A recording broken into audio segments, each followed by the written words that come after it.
Muy buenas mediodía. Estamos el 12 de abril del 2024 y bueno, esta es una mesa súper importante en función de un debate teórico, conceptual, político, práctico y de derechos que vamos a tener el día de hoy a propósito, y así se menciona esta mesa, del artículo 33, que ya van a entender quienes nos acompañan y quienes nos acompañen a distancia y quien eventualmente vea este material en el futuro. Bueno, pues es una mesa a propósito de ese tema y por eso les voy a presentar a mis colegas que están aquí con nosotros, pero sobre todo para en su momento darles la palabra, establecer una serie de, digamos, normas que conocemos todos muy bien y no sabemos como de la cuestión de los tiempos y todo, y poder después dar una siguiente ronda, incluso poder intercambiar comentarios con los colegas que nos acompañan a propósito de lo que cuando lo oigan, creo que la intención también es tener la capacidad de plantear mucho de lo que nosotros hablamos, discutimos, pero que tiene que salir de este nivel de debate.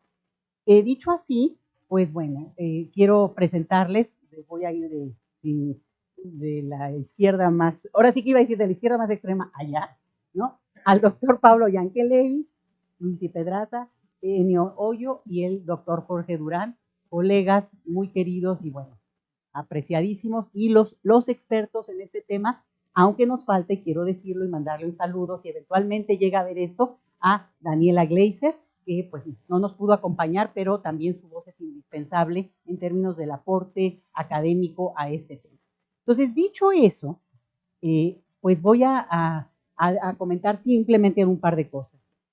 Convoco a esta reunión de carácter académico a propósito de un tema largamente discutido en grupos pequeños que trabajamos, seguimos, ni siquiera el tema de migración, ni siquiera el tema de migración y derechos políticos, sino ciertos niveles de exclusión que existen y las ambigüedades frente a temas donde un país como México se empieza, digamos, si no a posicionar, a abrir a un nuevo debate.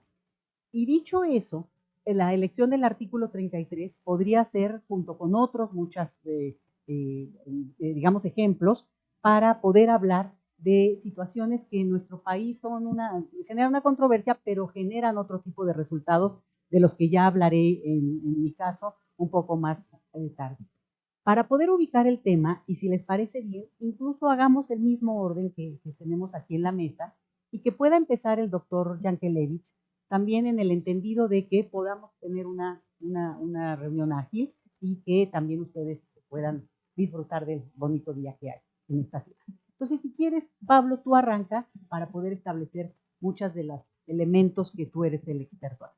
Adelante. Muchísimas gracias por la invitación. Me da muchísimo gusto estar en esta mesa con colegas y amigos.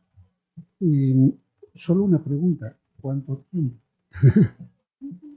Una cosa así. Con la norma y si te tardamos, ¿no? Vamos, sí. Te tomamos el tiempo nosotros y ya viceversa. Ok, bueno, yo hace algunos años desarrollé una investigación sobre la historia del artículo 33 y algunas de las cosas que voy a decir son resultados de esa investigación y los datos en relación a esta aplicación, sobre todo las cifras, corresponden básicamente hasta mediados del siglo XX, porque hay una limitación en la consulta de fuentes documentales para poder acceder a estos documentos. Dicho esto, yo diría que para empezar, el artículo 33 constitucional reconoce como antecedente inmediato el mismo artículo en la Constitución de 1857. Y ese artículo, el de 1857, decía que el gobierno tiene la facultad de expeler al extranjero pernicioso. Eso es lo que dice el artículo. Bueno, dice otras cosas, pero estamos hablando fundamentalmente de la facultad de expulsión. Los constituyentes de 1917 precisaron aún más esta atribución, facultando al Poder Ejecutivo, y decía ese artículo hasta junio del 2011, a hacer abandonar del territorio nacional inmediatamente y sin necesidad de juicio previo a todo extranjero cuya permanencia juzgue inconveniente. La redacción de este texto abre, desde la propia discusión de este artículo en el Constituyente de Querétaro, una enorme discrecionalidad en la calificación y en la naturaleza de aquello que se califica como inconveniente. Sin embargo, este artículo, en la redacción del 17, a diferencia de la del 57, sí precisa, con toda exactitud, una actividad que está absolutamente vedada a todo extranjero en México. Y dice así: los extranjeros no podrán de ninguna manera inmiscuirse en los asuntos políticos del país.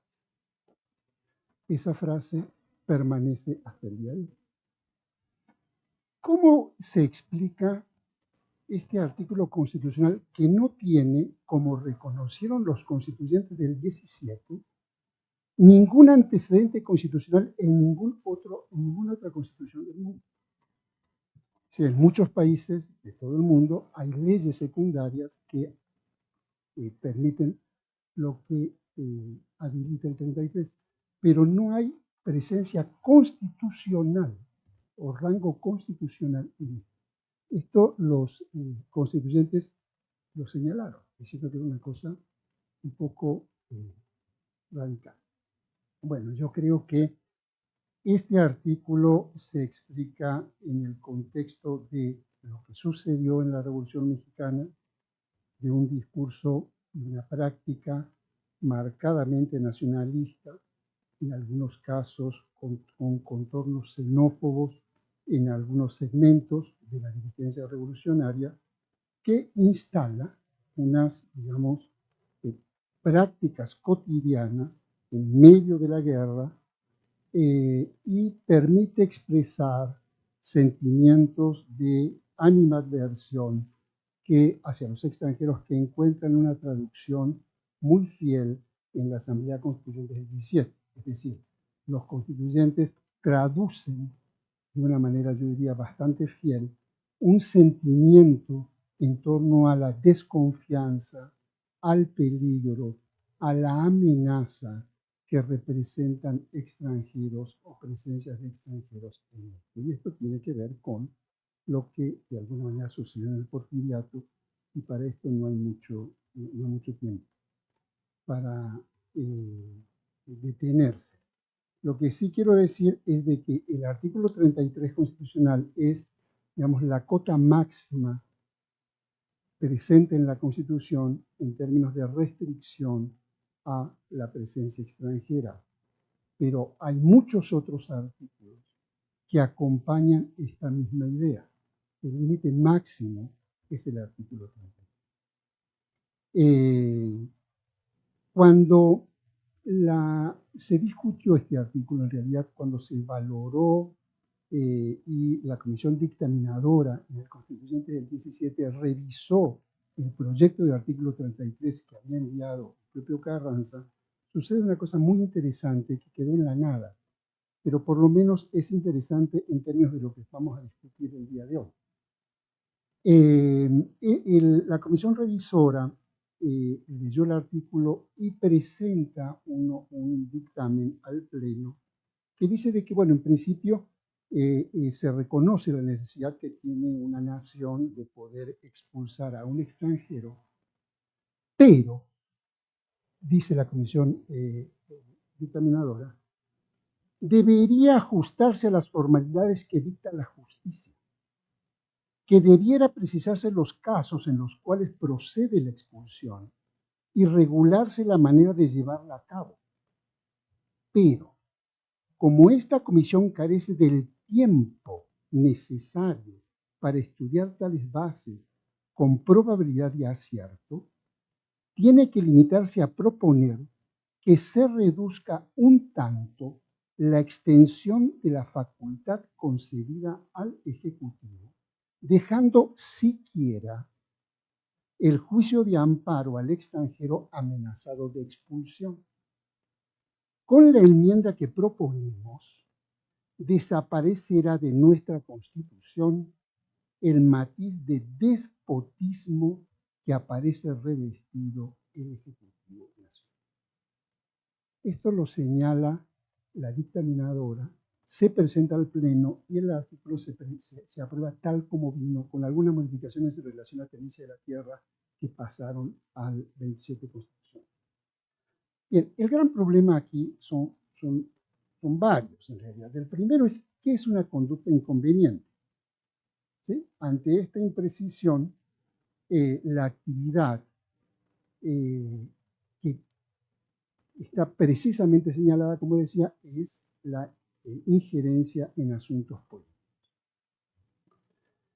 Ahora, este artículo tiene una serie de otros problemas porque es un artículo que en su primer párrafo consagra al extranjero las mismas garantías que al resto de los mexicanos o a los nacionales.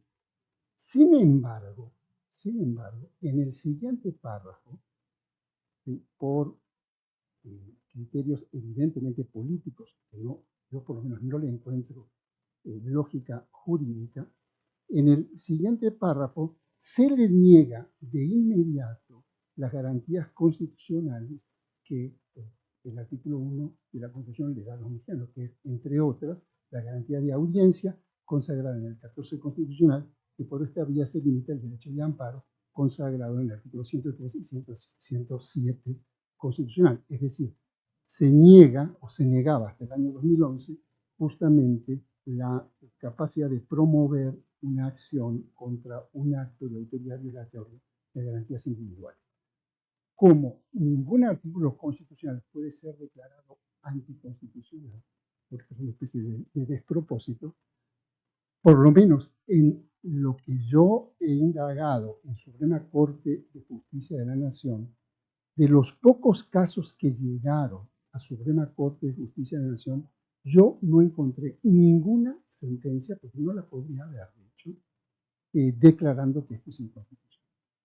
Todas las sentencias que yo encontré avalan y legitiman la capacidad de discreción que la Constitución le otorga al, dicen algunas sentencias, el electo, el presidente. Bien, yo decía de que este artículo se ubica en una constelación de artículos, no es el único. Y esos artículos tienen que ver, voy a citar solo algunos, el 8 que excluye el derecho de petición en materia política a los extranjeros, el 9 con respecto a derechos de reunión y asociación, el 11 en relación a derechos de tránsito, el 27, por supuesto, tenencia de la tierra, el 32 que establece un régimen especial de concesiones y cargos públicos para mexicanos, el 130 que prohibía a ministros de culto extranjeros ejercer, y esta Constitución introduce algo que nosotros hemos discutido mucho, todos nosotros y muchos otros más, establece por primera vez una prescripción en artículos referidos a derechos políticos. Por ejemplo, el artículo 55 constitucional establece por primera vez de que para tener un puesto de elección popular o un alto puesto en la administración pública hay que ser mexicano por nacimiento, con lo cual establece una doble categoría de ciudadanía. Hay ciudadanos con ciertos derechos mexicanos y hay ciudadanos con otros derechos. No es lo mismo ser mexicano por nacimiento que ser mexicano por naturalización. Esto tenía un impacto tremendo en legislación secundaria hasta la fecha. Sobre esto no vamos a hablar. Bien, lo que quiero yo decir es lo siguiente. Con esto voy terminando. Yo estoy seguro, quizás ustedes pueden decir que estoy equivocado, de que en el sentido común de esta sociedad, y cuando digo sentido común hablo no de expertos, ni de académicos, ni de juristas, sino de la gente común y corriente, Quizás no haya artículo mejor conocido que el artículo 30. Ustedes pueden preguntar, como yo lo he hecho. Pregúntenle a cualquier persona, ¿usted sabe lo que es el artículo 30? No. ¿El 83? No. ¿El 33? Sí. Solo un párrafo del 33. La pregunta es ¿por qué?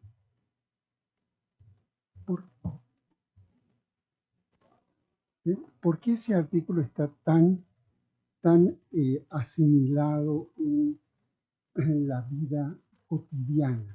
Y yo creo que ese es el verdadero problema. Y por eso yo soy pesimista en torno a su probable derogación. Porque este artículo fue usado evidentemente por el poder político para expulsar, expeler, disciplinar, amenazar a enemigos políticos. Y a otros enemigos también, luego podemos ver. Pero este artículo fue usado también durante muchísimos años como un plus en el reclamo de justicia social. Y déjenme que les diga. Existen en los archivos mexicanos decenas de miles de denuncias a extranjeros solicitando su expulsión. Pero decenas de miles. ¿De dónde salió esta práctica, costumbre, tradición de denuncia?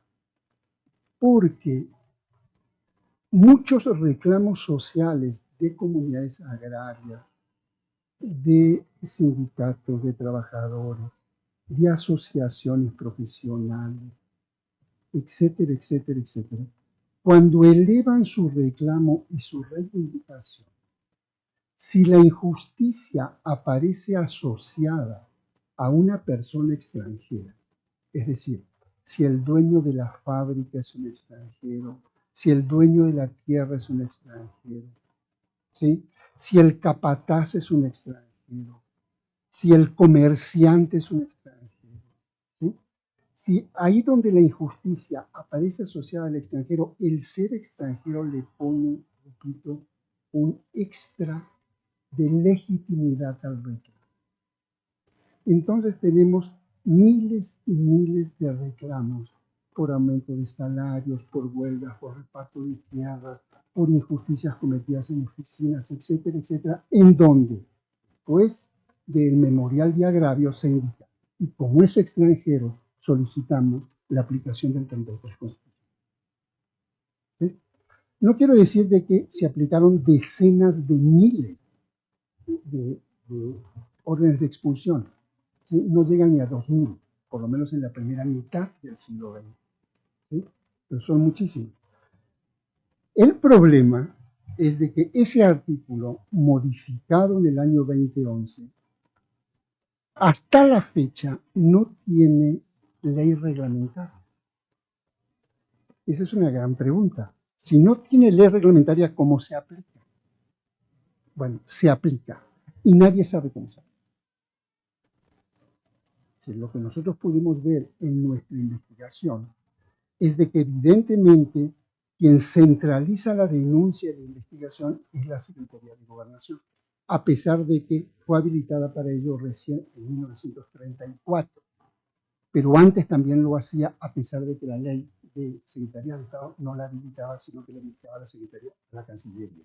Bien, las denuncias se dirigen a Gobernación, Gobernación crea en el año 18-19 una oficina que se llamó Departamento Confidencial, que es, digamos, la abuela de la Dirección Federal de Seguridad, cuya primera función era investigar a extranjeros. Bien. Entonces la denuncia se va hacia allí y esta agencia policial investiga.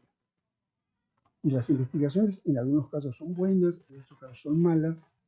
Yo acabo de encontrar, me acaban de pasar, el expediente de expulsión, aplicación del 33 constitucional, creo que al tío abuelo de nuestro presidente López Obrador, está,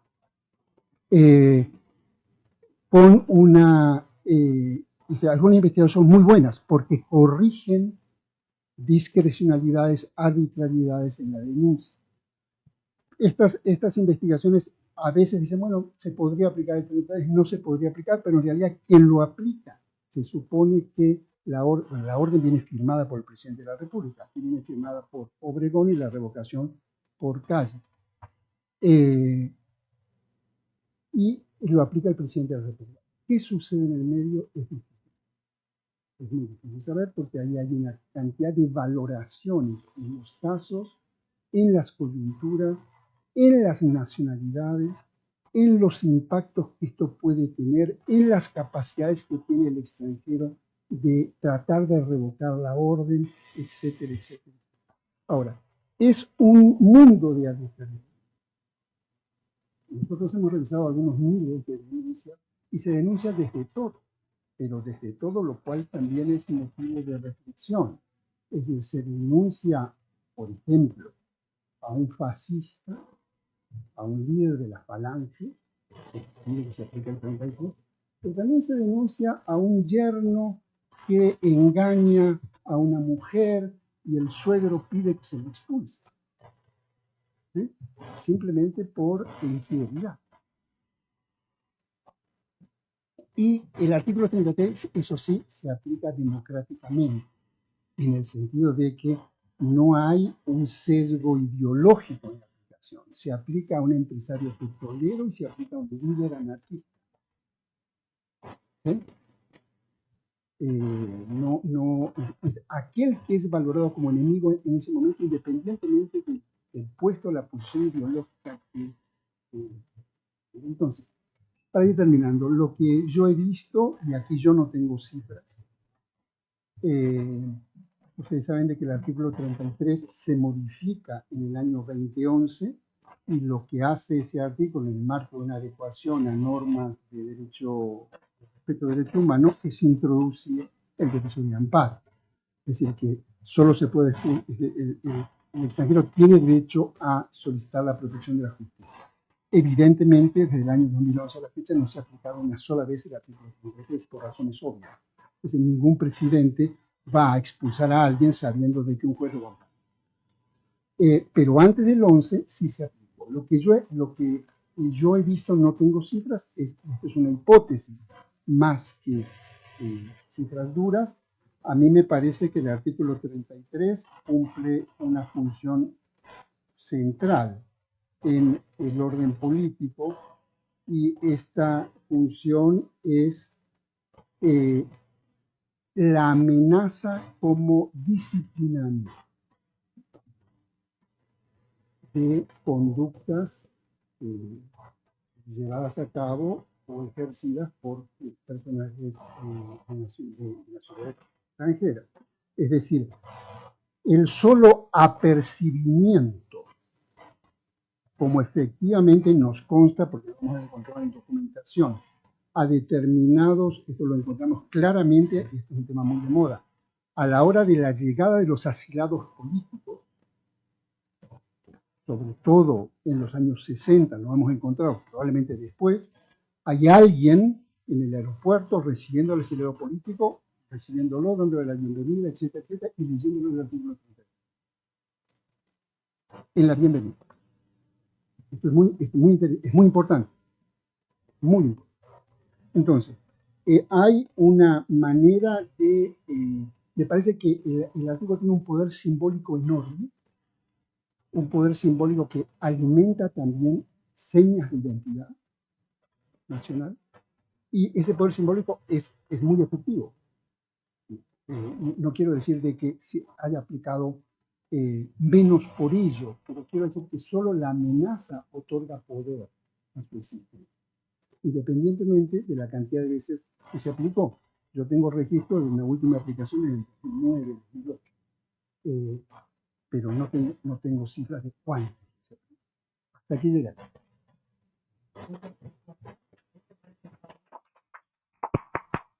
Y pues con esto nos arrancamos para darle la palabra a la doctora Pedraza, que viene del Colegio de México, que Pablo también viene del Colegio de México. Y adelante, Luis, y bueno, avanzamos. Muchas gracias, Leti, por esta invitación a discutir sobre los expertos y contigo. Yo voy a tratar de tomar el hilo ahí donde lo dejó Pablo, porque me parece muy interesante que proponga que el artículo 33, como permanece, como se le encuentra hoy en la Constitución después de la reforma en 2011, sigue ahí, aunque siga sin dientes, por razones simbólicas y porque, como dijo Pablo, sirve como amenaza, como disciplinamiento, ¿no?, de las conductas de personas extranjeras. Yo quisiera ir un poco más lejos y decir que no solamente es una cuestión simbólica, sino una cuestión que hasta hoy sirve como base de muy diferentes discriminaciones legales y que las ancla. Si no podemos quitar esa ancla, vamos a seguir atados a una situación que nos mantiene en la absoluta retaguardia regional y mundial en lo que toca a la participación política de personas extranjeras. Y ese va a ser más o menos mi punto, es lo que voy a tratar de demostrar en los siguientes 10-15 minutos, sobre todo con evidencia comparativa contemporánea. Pablo presentó evidencia histórica y yo les voy a dar un vistazo de lo que sucede hoy en día y por qué México está absolutamente en la retaguardia. Si hablamos de políticas migratorias en general, lo que observamos en años recientes en países como Ecuador o Argentina es una considerable apertura y universalismo en la paulatina igualación del tratamiento a nacionales y extranjeros. Esto se traduce en prácticas como, por ejemplo, la Declaración de la Ciudadanía Universal adoptada por Ecuador, o la garantía de derechos sociales, de reunificación muy amplios para personas migrantes y en la descriminalización de la migración irregular, adoptada de manera pionera por Argentina a inicios de este siglo. Para mí es importante siempre considerar si América Latina se mueve más o menos en conjunto y además si el modelo latinoamericano si existe y en qué se diferencia de otras regiones. Y lo que he encontrado en algunas investigaciones recientes sola y en coautoría, es que sí, desde inicios del siglo XXI varios estados de la región de Latinoamérica han dado un salto significativo en dirección a una mayor apertura migratoria, tanto discursiva como legal, impulsados en buena medida por la ola rosada y por distintos proyectos de integración nacional. Por supuesto, sabemos que este panorama se modificó otra vez hacia mediados de la década de 2010, cuando el péndulo político cambió y los gobiernos de varios países de la región hacia el centro y hacia la derecha. Aún así, las regulaciones logradas en términos de apertura e igualación de derechos en el terreno de la migración y la extranjería se quedaron. Y aunque algunos autores discuten la gran brecha que hay entre regulaciones y la práctica, es innegable que las regulaciones latinoamericanas contrastan por su vanguardismo con aquellas que en Europa, en los otros países de Norteamérica y en otras regiones del mundo siguen criminalizando la migración irregular y negando derechos de personas migrantes. Ahora bien, en el plano de derechos políticos, yo he concentrado mi investigación en estudiar la extensión del sufragio a personas migrantes residentes en distintas democracias. Y encontré en este libro, que aquí se llama Citizenship Beyond Nationality, hice un estudio comparativo de más de 50 casos en el mundo en diferentes regiones, en los que se ha discutido extender el derecho a votar a las personas residentes migrantes, aún antes de que se naturalicen. Es decir, por el mero hecho de ser residentes, tener un trabajo, contribuir con ello a la sociedad en la que viven, se les reconoce el derecho a ejercer derechos políticos aunque sea a nivel local, pero 5 casos en el mundo, incluso en elecciones, nacionales. En el plano de los derechos políticos, pues, Latinoamérica también está al frente. En el mundo son solo 30 países que han extendido el sufragio, el derecho a votar y a ser votados a los inmigrantes residentes no naturalizados. Y cuando lo han hecho, este derecho se restringe principalmente a las elecciones a nivel local. Si consideramos comunidades políticas a cualquier escala, es decir, también regiones o ciudades que tienen competencias electorales para definir sus electorados, este número aumenta a más de 50, porque entonces estaríamos incluyendo a unidades subnacionales que existen, por ejemplo, en estados federales como Argentina y como Suiza. Ahora, cuando hablamos de la extensión del sufragio a personas migrantes, nos puede sonar desde la perspectiva del artículo 33, que niega cualquier participación política a las personas extranjeras, nos puede parecer absurdo, ¿ok? Una cosa a lo mejor de Suiza, pero no es solamente una cosa de Suiza. En Latinoamérica tenemos el 10% de estos 30 casos a nivel mundial.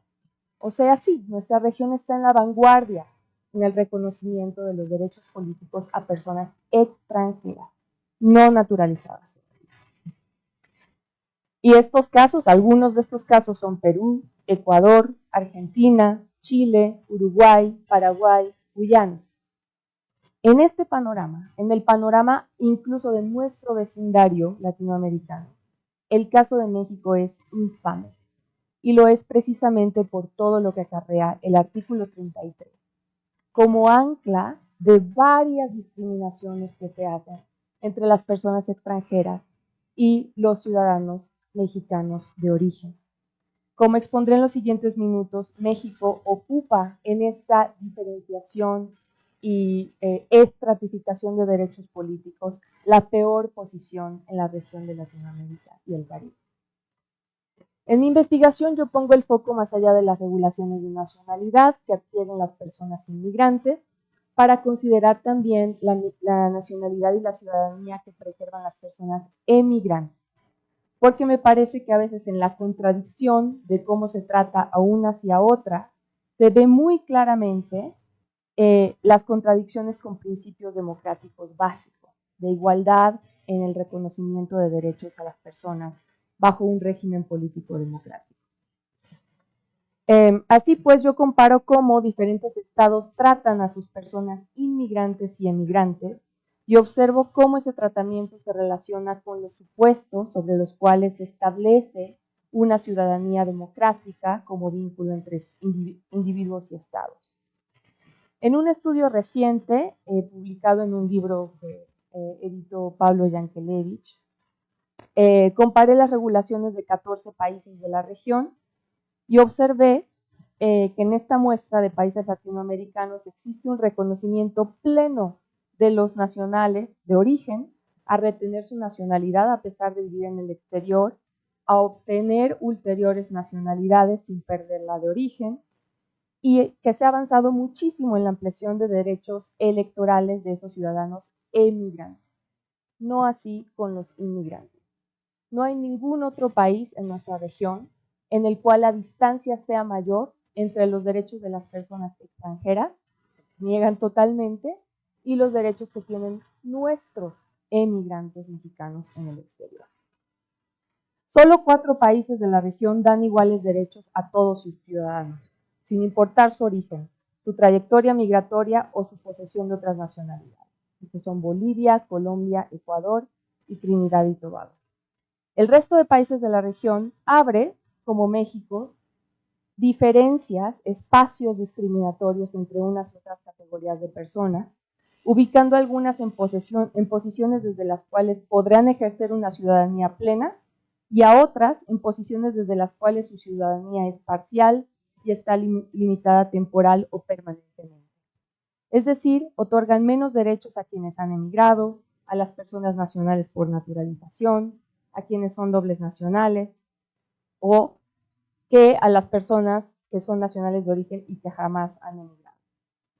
Podemos decir que estos estados latinoamericanos crean respectivamente ciudadanos de primera y de segunda o de tercera clase. Estos estados tratan a las personas extranjeras y aún a las que se naturalizan como si no merecieran las mismas garantías que quienes obtuvieron la nacionalidad de origen, es decir, simplemente por nacer en el territorio o por tener padres de nacionalidad del país. Esto contradice francamente las teorías democráticas, tanto aquellas de base liberal como republicana, pues precisamente las personas migrantes y naturalizadas han elegido migrar para establecerse en un lugar y han decidido libremente tomar la nacionalidad de un país. Es decir, para estas personas ser residentes en un lugar y ser nacionales no es un accidente del destino. Aún más significativo es que ese amplio espacio y esa variedad de diferencias entre unos y otros ciudadanos no solo contradice el principio de igualdad entre ciudadanos, sino empaña la imagen contemporánea de apertura y de respeto a los derechos humanos que nos gusta proponer en muchos estados latinoamericanos. Aquí, México es el peor caso de toda la muestra estudiada, porque aquí no solamente se limitan los derechos de los naturalizados y de los dobles nacionales, un tema sobre el cual mi colega Eni ha escrito mucho y muy bien, con respecto a los nacionales de origen, sino que la base de todas esas discriminaciones es la negación del ejercicio de derechos políticos fundamentales para personas extranjeras, establecido en el artículo 33. México constituye la combinación que representa el máximo nivel de estratificación en la muestra estudiada, delineando un régimen que privilegia la nacionalidad exclusiva.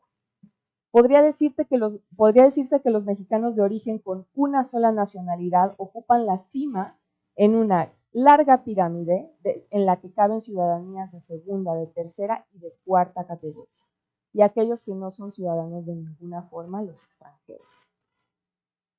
Bueno, me voy a saltar un poquito la descripción de todas esas varias categorías para concluir que la base ominosa de esa estratificación sigue siendo este artículo 33, que sirve de base simbólica, como dijo Pablo Yankelevich, pero también base legal, como lo ha expuesto Leti en otros foros también, para una discriminación y una xenofobia generalizadas, para sembrar la desconfianza, pero como he tratado de mostrar en estos minutos, sigue siendo la piedra angular de una cascada, de una escalera completa de discriminaciones que es preciso y muy urgente derribar.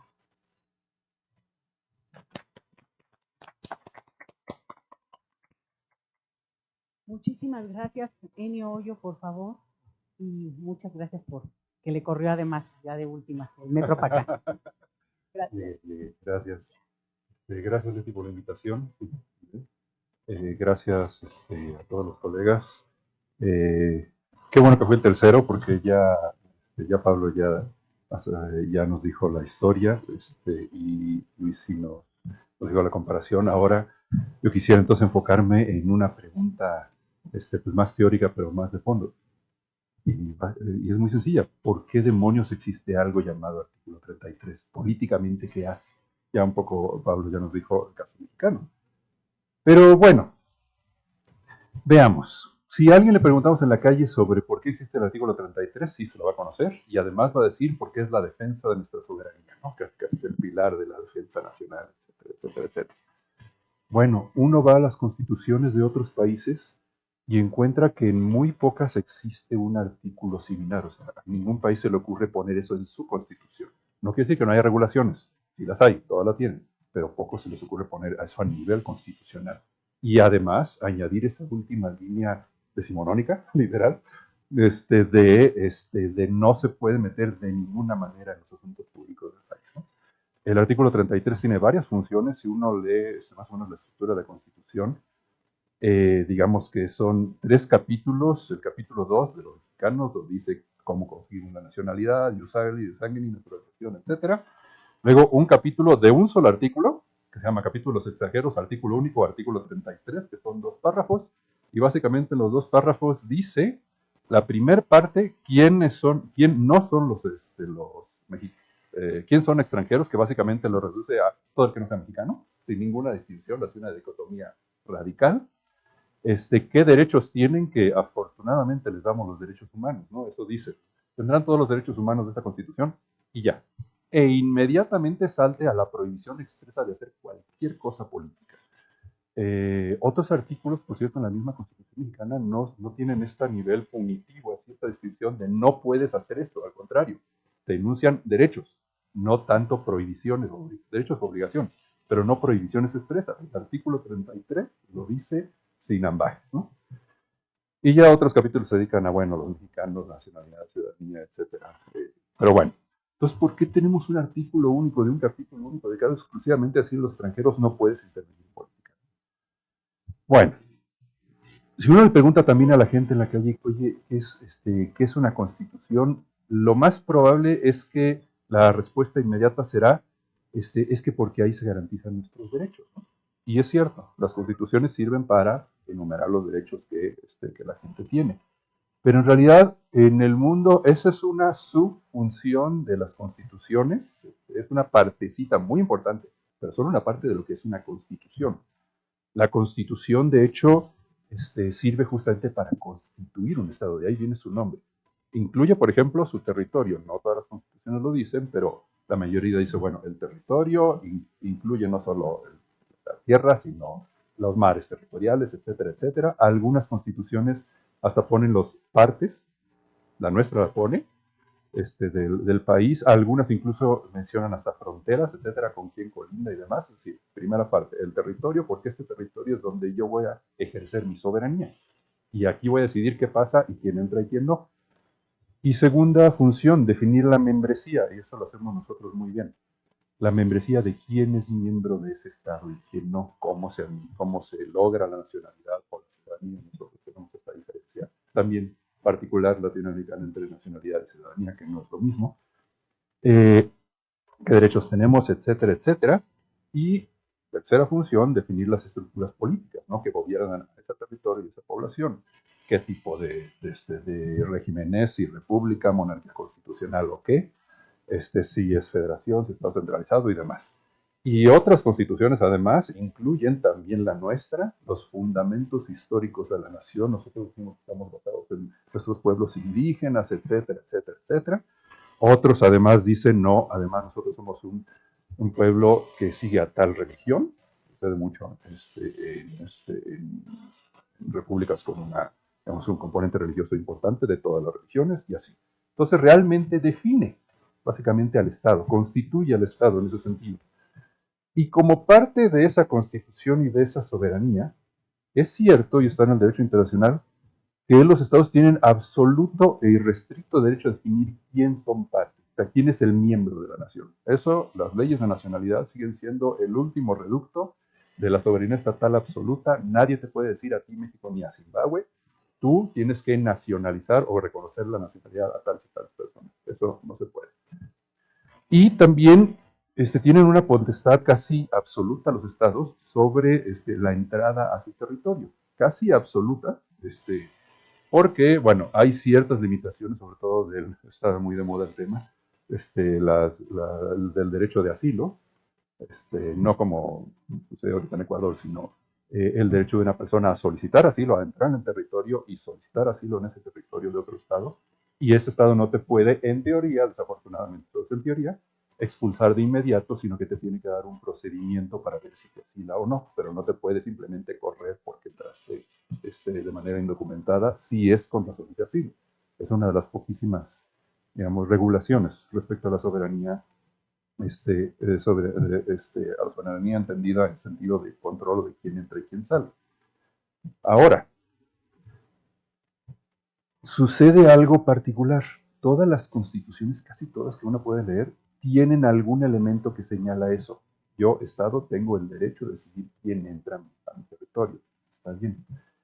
Lo curioso es que muchos en México, al hablar de soberanía, olvidan que una cosa es el acceso al territorio soberano del Estado, que es inviolable, y la otra es la expulsión. Es decir, una vez que ya estás dentro, si ese Estado tiene el derecho irrestricto para expulsarte porque sí o por cualquier cosa. Son dos cosas, política, jurídica, históricamente muy distintas.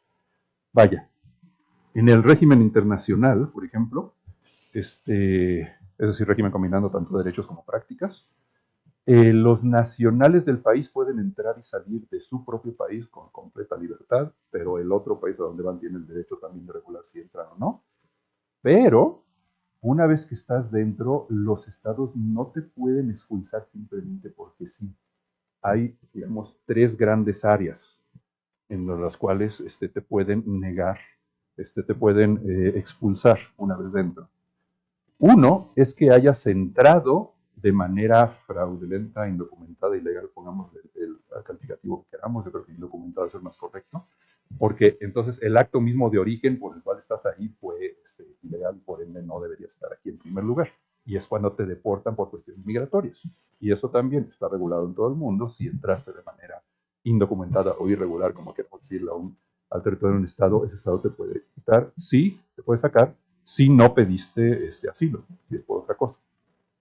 Hay regulaciones, por supuesto, de derechos humanos, pero es una potestad del Estado. 2. Por supuesto que todos los estados, particularmente los estados liberal democráticos y más aún los estados poderosos, tienen regulaciones muy estrictas de poder sacar a gente que vaya a ser que pueda ser una amenaza a la seguridad nacional. Por supuesto que sí. Claro que si tú, por alguna razón, el Estado considera que tú estás ya en Tennessee, pero acabo de descubrir cosas muy turbias en tu pasado, no te puedo acusar de nada, pero yo no quiero que estés aquí. ¿Te puedo correr? Claro que sí. Pero existen una serie de instituciones, reglas, muchas veces se necesita un juicio, es decir, se judicializa el proceso para decir, yo ya no quiero a esta persona que ya estaba aquí. Y que muchas veces incluso dejé yo pasar libremente. O sea, entró documentadamente y después descubrí que por alguna razón ya no lo quiero. También los estados lo pueden hacer eso siempre y cuando haya una serie de reglas. Y finalmente también hay otras razones, por ejemplo, la actividad criminal. Oye, si tú, extranjero, vienes a mi territorio a hacer actividades criminales, mafias, etcétera, por supuesto que además de encarcelarte después te voy a deportar. Claro que sí, es una causal jurídica. Pero muy pocos países se atreven a decir, por cierto, si opinas de cierto tema político, o 2, si tienes cierta orientación política, también te vas. Eso sí es sorprendente, por decirlo menos, y más en una democracia. Donde existe eso, evidentemente es en regímenes autoritarios. Muchas veces, te corren sin necesidad ni siquiera de apelar a una ley o institución, ¿no? Te vas o te mueres, literalmente. Pero, digamos, si en China a uno se le ocurre ir a mencionar Tíbet o Hong Kong o Tiananmen, lo más probable es que acabes primero encarcelado y después deportado por consideraciones de política interna, digamos. Pero después de un proceso judicial, hasta allá. Incluso allá te van a hacer primero un proceso judicial. ¿Qué pasa en México? Lástima que, no podemos poner, pero Pablo lo sabrá bien, la redacción original del artículo 33, que solo se ha cambiado una vez.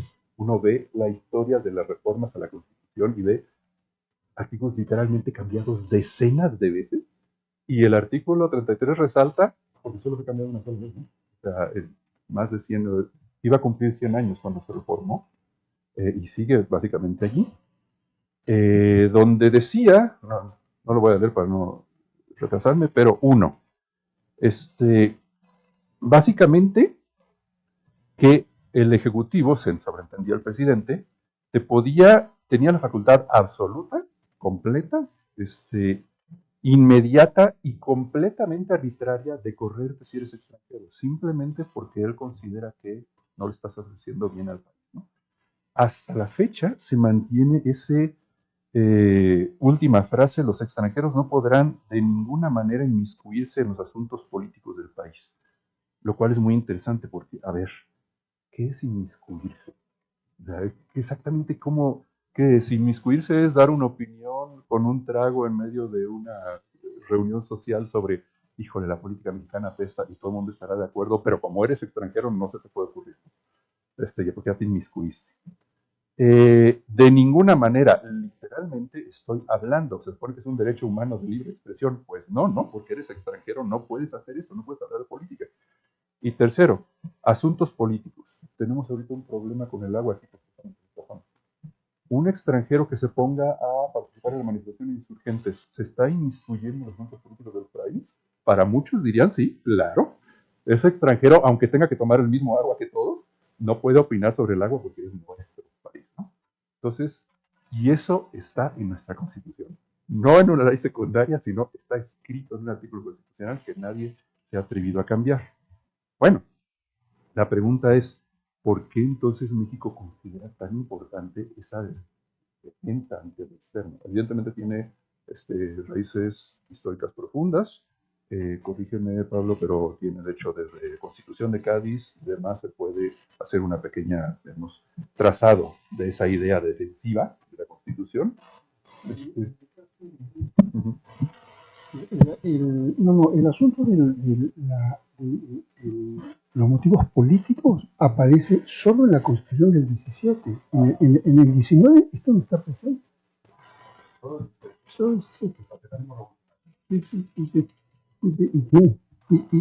Ese artículo, digamos, si uno escapa un poquito, tiene nombre y apellido. Es un artículo que hay un fantasma detrás de esto. Que es Limantour, es José Limantour. ¿Cuál es el político porfirista más citado, referido en el Congreso Constituyente de Querétaro? El malo de la película. José Limantour. Es el que pretendió ser presidente. ¿Sí? Bueno, entonces, la pregunta es, finalmente ya por favor. Bueno, si tenemos esta idea, esta noción de defensa nacional, etcétera, muy arraigada en nuestra Constitución, la pregunta es, uno, ¿sigue siendo vigente? Y dos, ¿por qué se ha cambiado, no? Sigue siendo vigente por todas las consideraciones que podemos tener. Desde el punto de vista comparativo, evidentemente, no solo es difícil justificarlo hoy, en términos históricos, y dos, en términos comparativos, aún menor. ¿Por qué no lo hemos cambiado? Bueno, ahí tiene una debilidad de fondo la reforma, incluso la misma reglamentación del artículo 33 y una posible reforma para cambiarlo. Es que uno, ¿quién es el público? ¿A quién beneficias? A extranjeros, literalmente a gente que no vota, porque todavía, como estamos acá, en México, los extranjeros no tienen ningún derecho político. ¿Y qué riesgos tiene políticamente para alguien que se le ocurra decir desde el Congreso, cambiémoslo? Pues evidentemente de ser señalado de traidor a la patria y de todo lo demás. Entonces a ti como político, como partido, como lo que seas, no ganas nada, ni un solo voto, y puedes perder todo lo que tienes. Entonces, ¿a quién le va a interesar hacer una reforma de eso? La solución que sacaron fue esta reforma media de decir, bueno, todavía nos podemos expulsar, pero les vamos a dar derecho de audiencia, y suponemos que nadie va, o sea, que ningún presidente va a correr a alguien sabiendo que se lo van a llevar a o sea, que van a sentar en el banquillo del acusador al presidente, y que si el extranjero le gana, pues es un costo político terrible, ¿no? Entonces lo desactivamos, pero sin atrevernos a quitarlo. Y sigue allí. Y aunque, bueno, confiamos en que no se puede usar, pues al fin y al cabo sigue allí como amenaza, como bien lo dijiste, ¿no? Como amenaza de no te metas, porque si no, te corre. Bueno, con esto creo que... Ajá, gracias. Muchísimas gracias, Enio, y para la primera ronda está excelente porque creo que va a dar un montón de elementos. Y por favor, Jorge.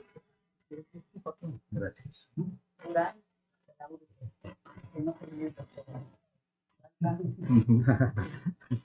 Bueno, muchas gracias. Bueno, vimos que lo que nos contó Pablo, artículo 33, la comisión revisora lo calificó de despótico. Yo había presentado una caracterización con 5 calificativos, pero creía que eran demasiado fuertes, pero no son. Es intimidatorio, persecutorio, excluyente, xenófobo y anacrónico.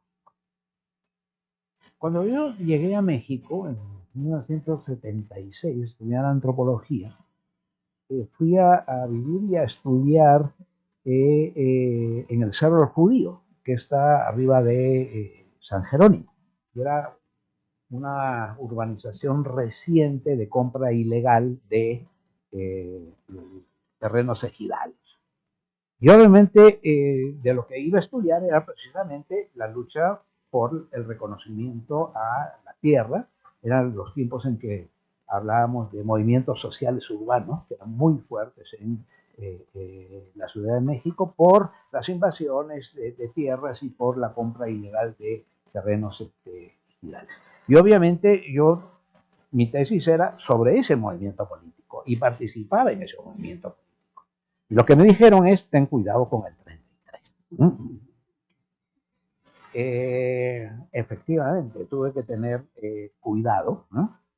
Y recordemos lo que pasó en Texcoco. Un grupo de estudiantes que participaba con el movimiento de Texcoco. Lo que hicieron fue, aparte que las violaron y hicieron otra serie de cosas, los deportaron y le aplicaron el 33 inmediatamente. Entonces, ciertamente es intimidatorio. En segundo lugar, ¿no? Es persecutorio, ¿no? O sea, yo creo que en las últimas fechas sí tiene un sesgo político, ¿no? Por ejemplo, deportaron a gentes que eran de la FARC o que eran de ETA o que eran que estaban con los zapatistas, que estaban vinculados a Atenco, ¿no? Es decir, hay cierto perfil en la última época, ¿no? De perseguir a este tipo de personas. Recuerdo para saber, porque también otra característica es un poco lo arbitrario, cómo se aplican el 33 a Jan Meyer, el historiador Jan Meyer. Él había escrito un libro en francés sobre la historia de México. Y el que era embajador en Francia, Silvio Zavala, del Colegio de México, le pareció que ese libro era una anatema. Y le aplicaron el 33. En el mismo Colegio de México estaba Jan Meyer con Alejandra Moreno Toscano, otra gran historiadora, pero el papá de Alejandra era senador. No pudieron hacer nada. Le aplicaron el 33 y lo expulsaron. Simplemente por publicar un libro y porque no le gustó a otro colega. Y en francés. Bueno, es excluyente, sobre todo por ese verbo que utilizan de inmiscuirse, un verbo muy poco utilizado, pero que tiene una jiribilla, ¿no? No te metas en mis asuntos, ¿no? Es así como, ¿no? Tiene una carga negativa muy, muy fuerte, ¿no? La de intervenir, de tomar parte en un asunto o un negocio que no te concierne. Y ahí, recordemos el debate que hubo entre Vargas Llosa y Octavio Paz, ¿no? Cuando Vargas Llosa propuso esto de la dictadura perfecta, ¿no? Octavio Paz se retorcía, ¿no? De cómo mi invitado se mete a hablar sobre, ¿no?, política, ¿no? Que era un calificativo, uno de los mejores calificativos que se hizo sobre el PRI fue ese, apuntó realmente muy bien, ¿no? Entonces hay, en Octavio Paz hay un tufillo nacionalista bastante claro. Y luego es anacrónico, totalmente anacrónico, extemporáneo e inoperante. Es decir, como ya no se puede aplicar. Se puede aplicar, pero de manera, digamos, arbitraria, con ese añadido que se le hizo, ¿no? Pues como decía Pablo, pues ningún presidente se va a echar el rollo de tener un juicio con un extranjero y que el presidente no tenga poder para expulsarlo, pues eso es totalmente inoperante. Vimos cómo hace un mes llegó esta marquesa Cayetana del PP, ¿no? Y de hecho los que han utilizado más esa influencia política en los últimos tiempos es la derecha, ¿no?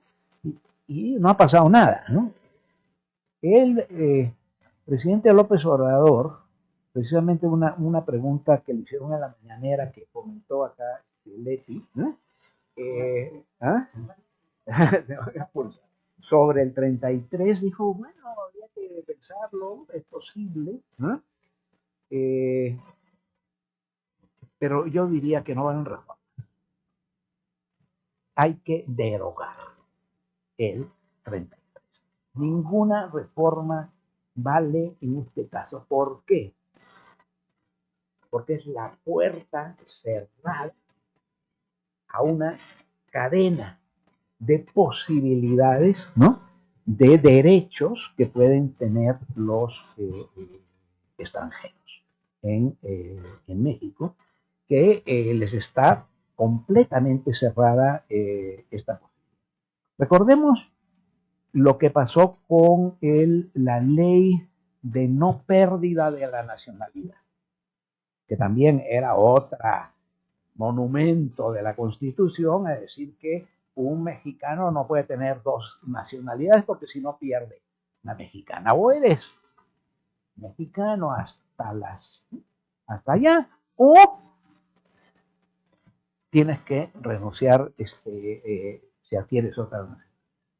Esa ley abrió toda la posibilidad del voto de los mexicanos en el exterior, es decir, se desencadenó una serie de derechos, como por ejemplo el de tener la credencial de elector, ¿no? que todos los países del mundo tenían la posibilidad de sacar tu documento de identidad en cualquier consulado del mundo. Hasta los países más pobres tienen ese derecho, menos México. Ahora sí, pero es un derecho que se adquirió a partir de esa ley que era una trampa, ¿no? Que estaba ahí impuesta. Entonces, las posibilidades que hay de pasar, ¿no? Derogar este artículo, pues son difíciles, porque de todos los epítetos que presenté, hay, digamos, una virtud, que se considera virtud, que es el nacionalismo. El nacionalismo a la mexicana. Porque, pues sí, es un caso único en el mundo, ¿no? Que es, y se considera como un derecho, ¿no? Y una virtud absoluta. Y cuestionarlo, pues significa algo realmente muy, muy difícil. Pero entonces, ¿cuál es el argumento que hay que atacar? No puedo decir. Porque ahí es donde se agarran, es el elemento que consideran como positivo. Y si queremos argumentar sobre este tipo de nacionalismo en el siglo XXI. Por lo tanto, no hay que proponer reformas. Yo creo que el título de esta reunión que propuso Leti es correcto. Es el único camino. Hay que derogar el 30.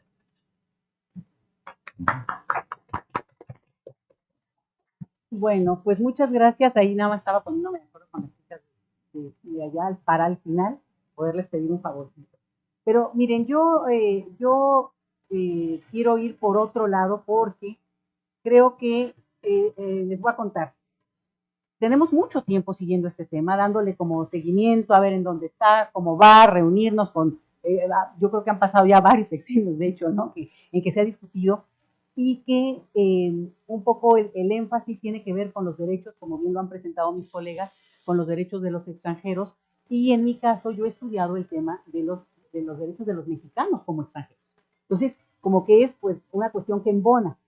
Y cuando estaba preparando esto y difundiendo ya el evento, porque lo preparamos por cierto tiempo, y aconteció esto que está pasando en Ecuador, ¿no? Con la irrupción de la embajada mexicana, y bueno, y entonces me escribe alguien y me dice, yo creo que no es muy buen momento para discutir ese tema.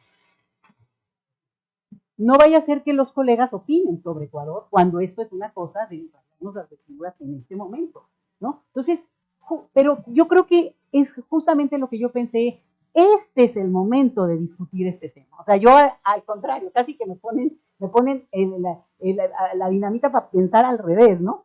Y entonces, esa fue la primera cosa en el contexto de estas últimas semanas, incluso días. Y la otra que tiene que ver con que, pues miren, yo no soy extranjera.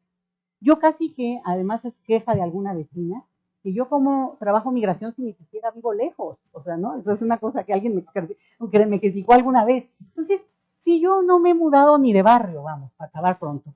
Sin embargo, precisamente, y eso es el otro lado para ver este tema.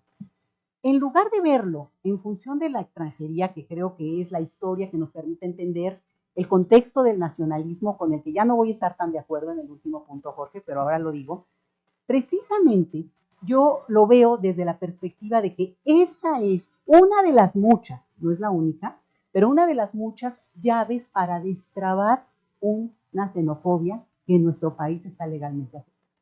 Es decir, hay muchas, ya han señalado algunas, señalaré algunas otras, pero a mí me parece que precisamente lo que provoca el artículo 33 y ha provocado a lo largo de la cultura política de los mexicanos de este último siglo, por supuesto con un contexto que se justificó y que se ha comprendido como, bueno, ¿no?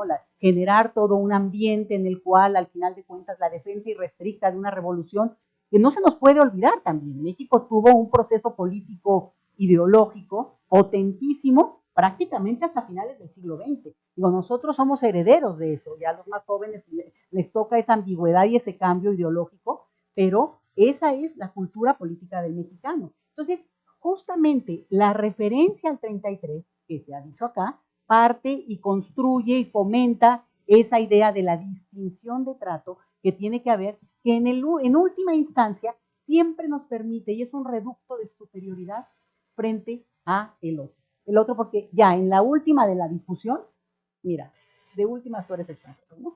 Entonces, digo, no, o sea, no, y bueno, quejas desde la que discriminó en la Condesa a una chica y se pelearon y bueno, le aplicaron el 33.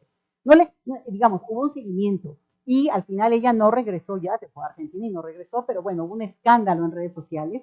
Y yo justamente lo que les quiero comentar de que este es un sexenio en el que se abrió, desde mi punto de vista, o por lo menos en la parte de lo que yo conozco, un debate que es público y estamos aquí por ese debate también, o sea, no solamente como especialistas, ¿no? O la minucia del detalle histórico que, bueno, contribuye porque sin eso no hay avance, pero precisamente lo que ha pasado y en qué estamos es que se presenta como tantos muchos temas y se le plantea al presidente, yo no sé si lo tendrían o no preparado, sabido o no, sobre, yo traigo todos los videos, pero justamente no los abrumo ahora, se le presenta el hecho de que la consideración a derogar el 33, y sí, fue una amiga mía, ¿no? Entonces, él dice, y yo les voy a decir mi impresión, yo siempre pensé que el presidente López Obrador tenía, y tiene obviamente esta cuestión de la ideología nacionalista, ¿no? Digo, después mandaba a las mujeres a cuidar ¿no? a los hijos, o sea, muy conservador en ciertas cosas. Realmente me tiene muy sorprendida que abre la puerta en el debate y dice, no estaría mal. Pasa 21, 2021. 22 se le vuelve a plantear, otra vez que puede haber la oportunidad, y él ya se extiende más y dice, y llama a una cuestión que es interesante porque juega, ¿no? Con esta idea, no, aquí los extranjeros pueden venir los que quieran, porque siempre, y eso también es otra cosa, cada sexenio ha habido un extranjero público, vamos a decirlo, ¿no? Recordarán algunos el Messier Córdoba en la época de Salinas de Gortari, que era el asesor de Salinas, muy visible, muy presente en nuestra vida pública, y en ese sentido, bueno, pues era francés, ¿no? O sea, era el argumento del francés. Entonces, eso siempre ha habido, y en ese sentido yo no comparto tanto, claro, en términos históricos es irrefutable, pero en el presente sí hay un sesgo ideológico, pero tiene que ver mucho con quien gobierna. La única cosa es que ahora cambió, digamos, un poco el sesgo, pero era más hacia la izquierda, la izquierda, y en este momento, bueno, López Obrador dice, no se va a perseguir a nadie, y es más, que vengan los de Vox y vienen y tienen un acto político enorme y nadie dice nada, por cierto, no hay un cuestionamiento público, cuando, nada más dejen darles una anécdota anterior a esto, digamos, de este sexenio, cuando la campaña de López Obrador, yo conocí, yo no sabía que existía una artista pop que se llama Belinda, una joven muy bonitilla, y ella habló y declaró su voto, vamos, o su aprecio por su apoyo a López Obrador. Y los del PRI pusieron una denuncia para que le aplicaran el 30, porque nació en España y resulta que la trajeron a los 3 días los papás. Pero entonces, bueno, ¿no? Entonces, ese es el detalle y lo que a mí me parece, como mexicana, como ciudadana mexicana planetaria, en el sentido de que reconozco el cambio de época en términos del discurso y del actuar y de los derechos políticos de cualquier ciudadano, a ser ciudadano, vamos, y a ejercer esos derechos, que justamente esa posibilidad, más allá de cómo la viva el extranjero, es perniciosa para la sociedad. Porque al final de cuentas genera, decía yo, todo este ambiente, pero no es solamente una cuestión en la cual, bueno, a mí no me gusta, o yo lo dije, o yo lo mencioné. No, está en el marco legal. O sea, no es una cosa, no es una anécdota. Está en el marco legal. Hay gente que la ha padecido, pero ahora que tú mencionabas el hecho de que al llegar a asilados políticos, seguramente más hacia los 60, 70, ¿no? Se les leía la cartilla y se les perseguía, como bien sabemos, y también gracias a tus trabajos, pero a mí me consta en trabajo más de activismo político más contemporáneo, más reciente, hace 3 días, ¿no? Que a las personas que les invitas a participar en algunas actividades, que ojo, el artículo 33 no dice que no pueden votar. O sea no, dice hay ningún tipo de inmiscuirse en política. Entonces, no puedes ir a una marcha, no puedes expresarte, como bien decías, ni siquiera en un bar estar platicando para que no digan en un acento extraño esta persona, y entonces ya hablo demasiado. A las personas extranjeras en este país, y ese es el detalle, sí se les avisa de directo y también se les notifica en términos sociales. Pero la otra cosa es que al mismo tiempo, es la paradoja del 33, es una simulación, porque tampoco es cierto que se aplica, porque también tiene ciertas trabas ahí que si llegara a darse el caso, bueno, pues sería como muy complicado, y se han dado los ejemplos que ahora menciono. Pero que al final de cuentas, siendo esta una simulación, da un permiso para, digamos, desenfundar la pistola de la xenofobia. Y eso es lo que a mí me parece gravísimo. Permitir la existencia de un tipo de precepto nacionalista, que no tengo ningún problema con el nacionalismo en términos de lo festivo que puede ser, vaya, ¿no? Viva la fiesta en ese punto, pero el problema es cuando encara este tipo de cortes que al final de cuentas, como yo decía, provocan una distinción del trato. Y miren, simplemente como algunos otros ejemplos que públicamente además no se cuestionan. Hubo una campaña feroz, pero feroz, desde los medios de comunicación, cuando los médicos cubanos. O sea, no decían los médicos, a mí, ¿no? Están trayendo médicos de otra parte o les van a pagar. No, el dato era más, digamos, la jiribilla de lo cubano. Pero ahí, ¿cómo activas a la sociedad mexicana? Es que son extranjeros. Es que son extranjeros. O sea, siempre esta cosa de la amenaza o incluso esta cosa, insisto, el toque de superioridad. Decía cuando también se declaró a propósito de la pandemia, que la India nos mandó vacunas. Y hubo una declaración de un periodista que dijo, pero ¿cómo nos va a mandar la India vacunas? Eso es como si una tía te da ropa vieja porque si fueran los primos pobres, ¿no? De la familia. O sea, esta cosa que no es que lo va a quitar el 33, eso no es que lo va a quitar el 33, y ahí es donde yo pongo, digamos, también mis baterías, que implica preparar, o sea, derogar este artículo implica prepararnos hacia un futuro de un país, bueno, primero, de más diversidad, se quiera o no, porque es un corte de los tiempos. Y la otra es que al final de cuentas también, digamos, marca el tipo de legislación que hay para otras cosas. Tú decías, Jorge, y lo hemos trabajado y estudiado, acompañado, seguido desde hace mucho tiempo, pero el tema que tiene que ver con la binacionalidad. Este es el país, yo no sé si ahora tendría la duda frente a la India y China, pero el país de mayor dobles nacionales del planeta, por pura estadística, ¿no? Tendría la duda con esos dos países, pero sí me parece que eso es importante, lo mismo que esta práctica transnacional de movilidad, que alguien puede decir, no, bueno, es que migran más, no, pero por cuestiones económicas, lo que ve, el número de comunidades que están establecidas de mexicanos en el extranjero no tiene comparativo. Por tanto, la experiencia de migración tendría que ser un elemento para que nos aportara, y no lo es. Alguien me dijo en algún contexto, me dice, es que yo sí estoy de acuerdo con que los extranjeros, los extranjeros puedan participar en México, puedan opinar, pero si están naturalizados. A ver, espérame. Los naturalizados son ciudadanos mexicanos.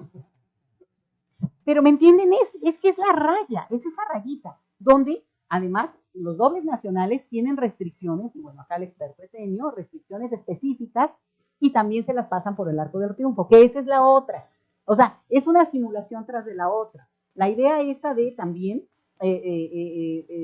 otras ampliaciones que impiden, ¿no?, el ejercicio pleno y en algunas actividades y en algunas cosas.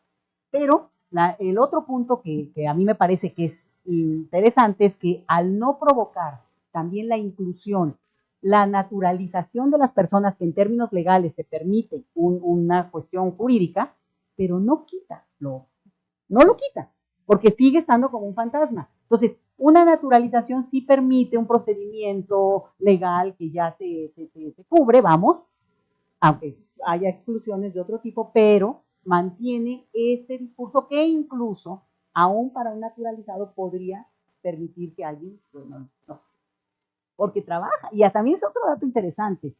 Al trabajar en migración, también de alguna manera te cubre, ¿no? En el caso Pablo, decir, bueno, al final, cuando trabajas temas que son propios de tu propia desarrollo, comunidad, pero empieza uno a opinar, y a mí me pasa, opinar de cualquier otra cosa que no sea migración, y resulta que entonces ya no resultó tan interesante lo que usted quería decir, ¿no? Bueno, y las últimas cosas que quiero decir, bueno, junto con esto, para que quede muy claro que es como un andamiaje muy amplio, que ha generado un escenario en nuestro país que es indispensable abrirlo por algún lado. Y a mí me parece que este es el más difícil de todos, pero al mismo tiempo el más fácil, porque de verdad, haber oído a un López Obrador, ahí sí traigo varios de los, como les decía yo, de los videos, ¿no?, de las mañaneras y todo, haberlo oído me pareció que sí implicaba un cambio en lo que yo me hubiera imaginado una postura súper conservadora. De haber dicho, bueno, ese es un tema que vamos dejando, vamos discutiéndolo, pues es fácil decirlo, ¿no? Lo pasas y lo pateas. Y no, repetidamente dijo que va, que va y que va. ¿Dónde está el tema? El tema avanzó, se presentó una propuesta de ley que prácticamente lo derogaba, lo negaba, no lo podían quitar, ¿no? No se quitaba del texto, pero quedaba nulificado, vamos a decir, ¿no? Se neutralizaba legalmente. Pero pasa y lo presenta la diputada Andrea Chávez y le hacen observaciones en el mismo grupo de Moreno, que lo vuelven a habilitar. O sea, dicen todo, pero bueno, así en última instancia, así, ¿no? La salita de espera, ahí te reviso de últimas, ¿no? Entonces, le vuelven a dar un sentido, lo vuelven a poner en naranja, vamos, ¿no? No en rojo de ya acabamos. Y entonces, ese documento que también yo entiendo y acompaño a veces estas cosas por esa razón, porque en política a veces avanzas un poquito, aunque después tengas que avanzar, aunque, siguiendo aquí en ese sentido al profesor Yankelevich, pues a veces esto no necesariamente es un avance, porque puede durar otros 100 años, vamos, ¿no? Entonces, bueno, no quise decir el nombre de la diputada que lo paró para no hacer tan mala onda, pero bueno, no que lo paró, lo volvió a activar legalmente hablando en el texto. Y después lo que sigue es que se iba a presentar en el pleno del debate de aquella noche insólita en que se presentaron una veintena de iniciativas de ley. Esta se iba a presentar también, ya solo faltaba porque se aprobó en comisiones, esta lectura, se aprobó en comisiones y se pensaba, porque López Obrador también dijo, digamos, sin decir pero sí dijo, bueno, nosotros vamos con esto, ¿no? Y somos mayoría, vamos a decirlo así. Entonces hubiera avanzado.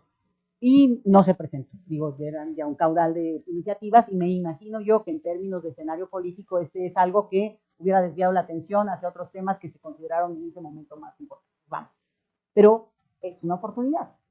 Primero, porque hay una iniciativa de ley actual de este tiempo, porque mi sorpresa de que un López Obrador resultó bastante más positivo en esta apertura de cambio, incluso en derogarlo, como que yo creo que no sabía muy bien, hasta que luego ya, pues sí, habría que decirle lo del tío, habría que decirle lo del tío, pero sí, se mostró como, vamos, no para nada la opinión, y uno imaginaría que un escenario futuro de personas de una cierta mentalidad, de experiencia personal, de trayectorias educativas, de una proyección distinta, podría simplemente decir, pues ya se había presentado en la legislación pasada, vamos, lo que pueda avanzar y que este país empiece a dar cambios, porque a lo mejor sigue vigente en el como fantasma, aunque se lograra avanzar, vamos a decirlo así, yo estoy en mi positiva, pero yo sé que no está ahí, pero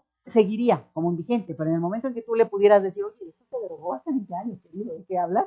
Bueno, sería también muy interesante. Y cierro con esto.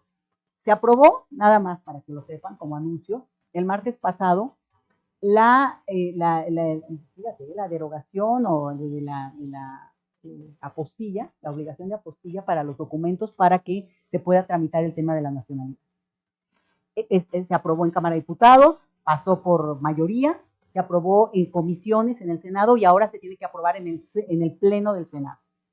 Si eso pasa, así como lo del 33, digamos, son de esas, una llavecita, la otra llave, ¿no? Porque es una puerta enorme, porque esto supondría que de un día al otro, bueno, ¿no? Que entra, a partir de hoy entra en el decreto, ¿va? Firmado por el presidente, si lo aprobara el Pleno del Senado, que los estamos viendo, los estamos observando, que pudiera las personas recuperar su nacionalidad, que es está en nuestra Constitución, pero de facto es tal el trámite que ha impedido que miles pegándole al millón de personas hayan pasado o tengan una dificultad en términos legales para ejercer lo que es un derecho. Y en ese sentido, pues dejo este ambiente positivo de decir, si pasó después de 10 años de estar atrás del tema, avanza, y esperemos que avance del todo ese tema, yo creo que es un escenario realmente que permite pensar y empujar una cuestión como el 33, que incluso el hecho de que no haya avanzado con esa propuesta de segundo momento puede ser que resulte más favorable. Entonces, dejo aquí la participación y yo me gustaría así hacer como, si quieren, alguna reacción en corto, pasar el micrófono para también, digo, no ocupar demasiado de su tiempo y también, ¿no? Como si yo aquí me quedo 3 horas, ¿no? Pero, entonces, Emio, creo que tú eres el que te gustaría reaccionar, ¿verdad?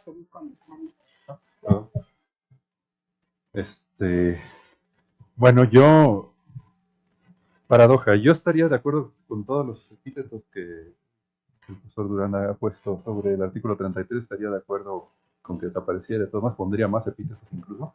Sin embargo, eso lo diría como mexicano ciudadano, pero como politólogo soy un poco más digamos, más cauto, más escéptico. Lo veo difícil, o sea, veo difícil escenarios en donde se pueda reformar el artículo 33 o desaparecerlo, sería lo ideal. Bueno, en realidad desaparecer esa parte que excluye a los extranjeros de cualquier inmiscuir en el derecho político, que literalmente es una frase así, dejas el resto y queda bien. ¿Por qué? Es que tiene dos utilidades, digamos, utilidades políticas que yo puedo identificar. Uno, es una maravillosa forma, ya se había mencionado aquí, de justificar, ¿no?, decisiones políticas. ¿Por qué? Porque al apelar a un valor llamado nacionalismo, a la mexicana, patriotismo, etcétera, etcétera, conviertes en innegociable cosas que de otra manera se podrían discutir y decir, ok, bueno, sí vamos a darle a los extranjeros la oportunidad de votar en elecciones locales, etcétera, etcétera, etcétera, y se podía negociar de manera racional. Al momento de darles el valor, no, pero si hay una traición contra la nación, ya no es negociable. O sea, se convierte en algo tabú, básicamente. Y eso es muy útil políticamente. Poder cerrar la discusión sobre algo apelando a un valor innegociable, es la mejor manera de que nunca cambie. Y veo difícil que alguien se aviente a ese. Nada más. Ajá, ajá. Y dos, porque crea un criterio de autenticidad también muy útil, no solo para puestos políticos, para otras cosas, donde existe, digamos, una dicotomía, bueno, como un continuum entre lo mexicano auténtico, whatever that means, y lo extranjero, ¿no? El ser extranjero te coloca inmediatamente afuera de cualquier cosa. Pero luego, en todos los grises, ya lo dijimos aquí, hay un montón de categorías de mexicanos, teóricamente mexicanos, legalmente mexicanos, pero que como son poquito extranjeros de alguna manera, hay que tenerles cierta confianza, ¿no? Los naturalizados, por ejemplo, era el caso de que no. Tendrás la ciudadanía, tendrás pasaporte, pero en el fondo sigue siendo fuereño, ¿no? De otro lado. Y por eso no solo no podías ocupar prácticamente todavía muchos puestos políticos, sino hasta hace poco, en el COPIPE anterior, no podías ni siquiera contar votos en tu propia casilla electoral. Podías ir a votar, pero no podías ser miembro del cuerpo que vota. Ajá. Eras inelegible, literalmente. Alguien tuvo que ir al TRIFE a poner una demanda de, oye, yo soy, en ese momento era doble nacional, yo soy doble nacional, o sea, yo quiero contar votos, salí insaculado, pero llegaron y me dijeron, no, tú no, porque tienes otra nacionalidad. Que soy un riesgo para la soberanía del país, que me ponga a hacer conteo de votos en la casilla del vecindario donde vivo, no me friegue, soy mexicano. Y así hay dobles nacionales, bueno, hemos trabajado mucho en esas categorías. Todavía existen resabios interesantes, por ejemplo, mexicano hijo de extranjeros.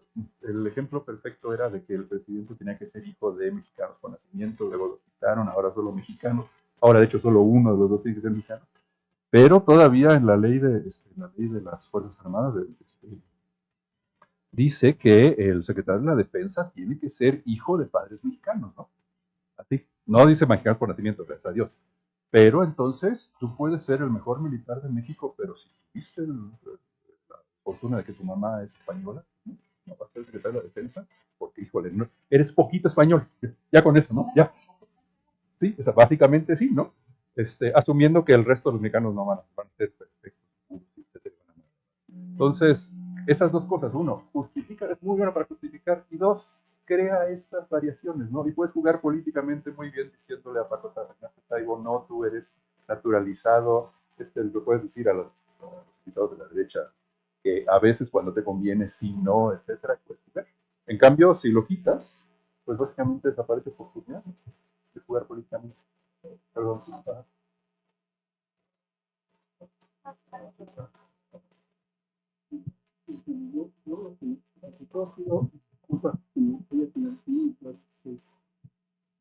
Pero mire, yo pues suscribo absolutamente todo lo que aquí se ha dicho y admiro a mi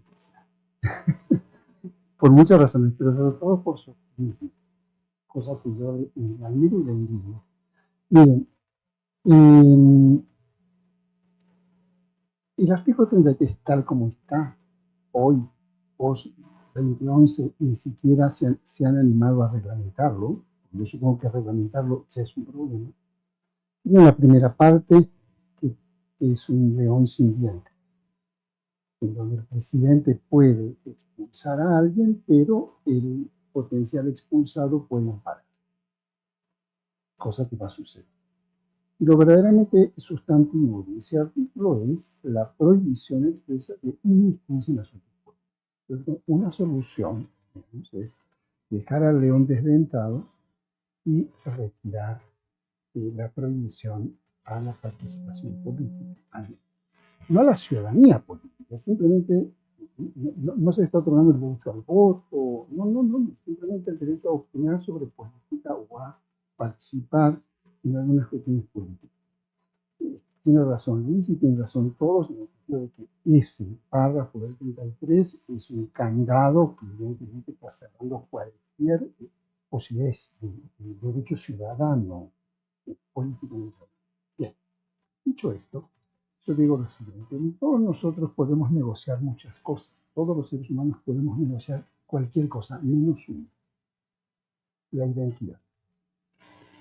La identidad no se negocia.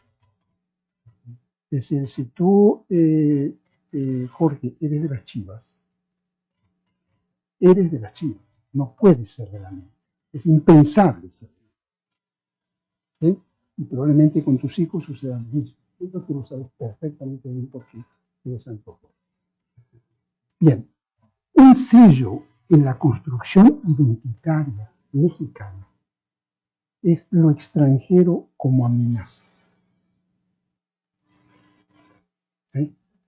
Es uno de los eslabones de la cadena. Sea cierto o no cierto, sea legítimo o no legítimo, pero eso existe. Y no en términos, Leticia, y ahí sí yo discutiría contigo, de superioridad. Exactamente lo contrario. Es decir, lo que dice el relato y lo que todos creemos que es una nación permanentemente dejada, permanentemente invadida, permanentemente abusada, desde su origen. Es más, la conquista. Una nación, hay un libro que se acaba de publicar recientemente de Tomás Pérez Vejo, La Nación Doliente. Bien, entonces, de lo que se trata es de tocar esa fibra íntima. Por eso yo pongo mi gota de pesimismo en torno a eso. ¿Sí? Porque hay una desconfianza alrededor de que vas a abusar, de que puedes traicionar. ¿Sí? Bueno, tenemos el caso de la duranguense en el gobierno de Noboa, ¿no? Ex duranguense, pero ahora la quieren desnacionalizar, lo que sucede. Entonces, yo veo complicado porque sea el bloque de diputados que sea, ese eslabón está presente en la discusión. ¿Y quién se avienta ese de decir, a ver, comencemos a pensar distinto? ¿Sí? Porque inclusive el propio relato del presidente López Obrador, que seguramente conoce este caso, estoy seguro que lo conoce, es un presidente cuya propia narración se funda en este discurso, en el discurso de nación dejada, abusada, etc. ¿Sí? Independientemente que yo creo que legítimamente él ha propuesto la derogación del artículo. Ahora, el asunto es que no es solo su voluntad, ¿no? Es decir, en todos los partidos políticos ese eslabón está trabajando, ese dispositivo identitario está trabajando. Es decir, es como cambiar un chip. Es decir, ojo, no solo son una amenaza, sino que en buena parte somos lo que somos por el componente extranjero. Porque además somos eso, no hay mayor. Y entonces es comenzar a pensar de otra manera. Y justo ese es el punto. Sí, comenzar a pensar de otra manera. Entonces, ¿cómo trabajar esto? No es una cuestión solo política. Estás en el terreno de los sentimientos, de las emociones. Y en política eso cuenta. No, nada más decir, no, yo creo que es un gran debate, que el hecho de que haya llegado a uno de los lugares donde ese nacionalismo, digamos, incluso no solo ancestral, sino primitivo en muchas cosas, ¿no? Con esta característica de lo defensivo, es el Congreso. O sea, realmente es la expresión más que podría concentrar y mostrar más esas caras. Y bueno, las podemos ver ahorita en un minuto que dura un video, pero que yo creo que ese debate es súper sano, no se había dado abiertamente, creo que hay que mantenerlo, pero sobre todo, sí creo, o sea, que incluso, aunque se derogara, es lo que decía, no quiere decir que eso se va a cambiar de un día al otro, incluso lo que vemos en otros países donde ni siquiera hay esas restricciones, son actitudes que a lo mejor no por defensivas, pero por otras razones tienen un recelo frente a la extranjería. Eso creo que es práctica mundial. Pero el hecho de que aquí haya además una restricción que es una simulación, porque se aplica cuando se quiere y cuando no se quiere, y que pueda, digamos, pueda ser como un referente, es una cosa como muy concreta que te permite una bandera muy concreta. Y te entiendo perfecto, es una construcción, yo le decía a Jorge al principio, es que es parte del ADN del mexicano, pero el ADN también se va modificando en el sentido de después de casi 100 años de Revolución Mexicana, otras cuantas generaciones y un proceso que yo creo que está cerrando ese ciclo revolucionario, ¿no? Con este periodo, y que vamos a abrirnos a un nuevo tipo de, espero yo, de experiencias políticas, y que muchos temas que tal vez, a veces a mí me impresiona mucho cómo este tema de la extranjería ha sido mucho más, o a veces se te cuestiona, ¿no? A mí se me cuestiona, casi que lléveselos a su casa, ¿no? Cuando estamos, ¿verdad, Viviana? No, que los haitianos, que es verdad, lléveselos a su casa. Pero es como no entenderlo, y justamente donde yo ubico, más a lo mejor desde la lucha política, es, no, precisamente porque entendemos todo esto y porque podemos ver que si a futuro no se modifica, va, va, o sea, va a ser siempre un dique. Por ejemplo, y aprovecho para decirles, desde hace 2 sexenios, desde acá, desde el Instituto Mora, y gracias a personas que también como Luis y que han apoyado muchísimo, se han hecho elecciones simbólicas para que las personas extranjeras en nuestro país participen en una elección simbólica. Entonces, alguna vez algún policía a mí me dijo, oiga, pero es que eso es ilegal, ¿no? En Coyoacán. Entonces yo le dije, no, es como las kermeses, es como la kermés. Tú te casas, pero es de amén.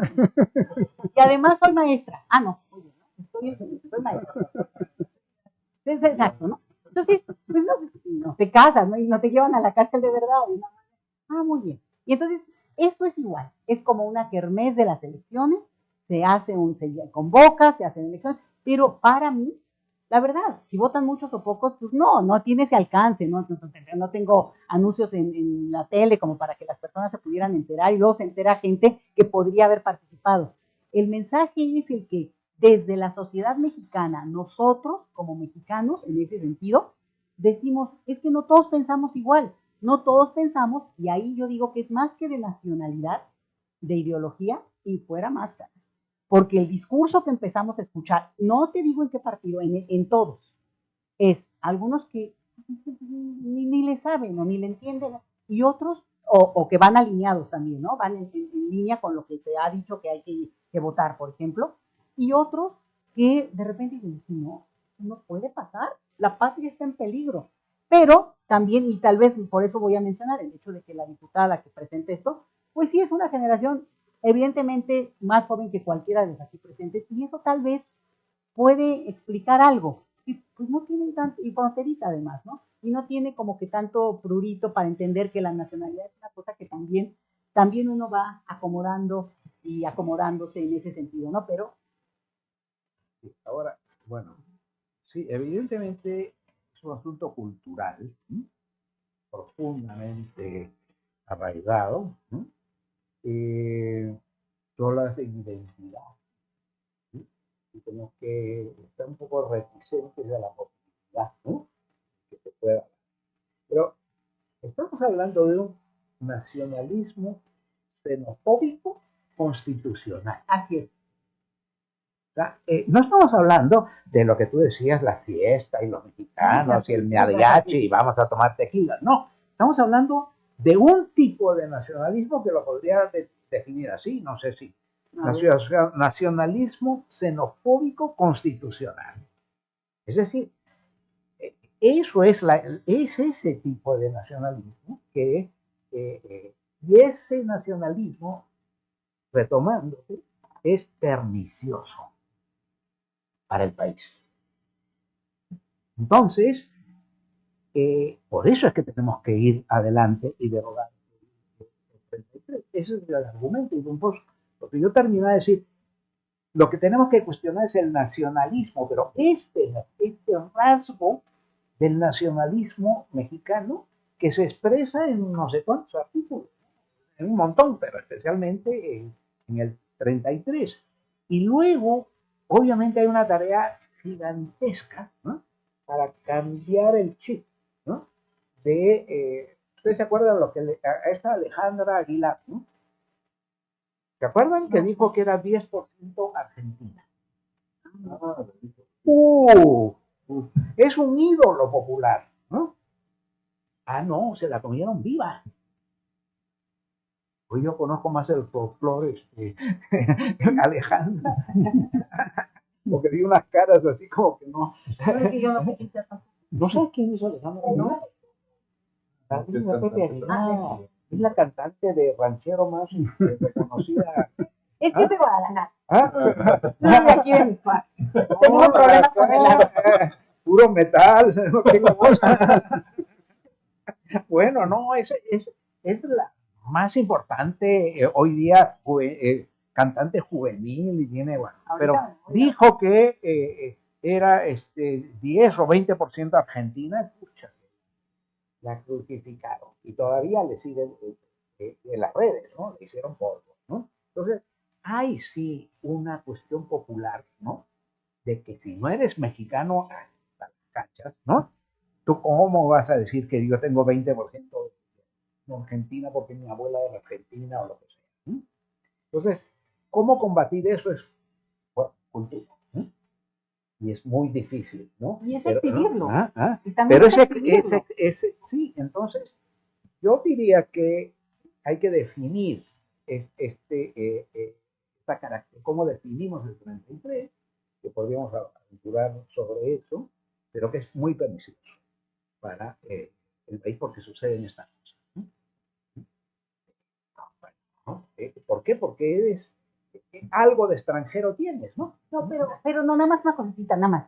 Yo sí creo que hay que distinguir entre todo digamos, el contexto folclórico, cultural, en que estas tonterías que también en otros países a lo mejor, no sé cómo se den en otras partes, a la parte que tiene que ver con una reglamentación, tal como tú lo defines, o sea, está en la ley. O sea, una cosa es que no me guste o así, yo diga, qué payasa, ¿por qué dijo eso? ¿Por qué no? No, porque si no distinguimos los niveles, este es una cuestión que prohíbe explícitamente la expresión política. Yo tengo unas colegas que vinieron de Portugal cuando la primer marcha tremenda de Ayotzinapa, y estaban, bueno, pues lloraban y estaban impactadísimas y todo, y me decían, pero es que no podemos ir a la marcha. No podemos ir porque nos dijeron eso cuando llegamos. Venían 3 meses de estar. Vayan a la marcha, va a haber millones, no las van a. Yo dije que no se van a.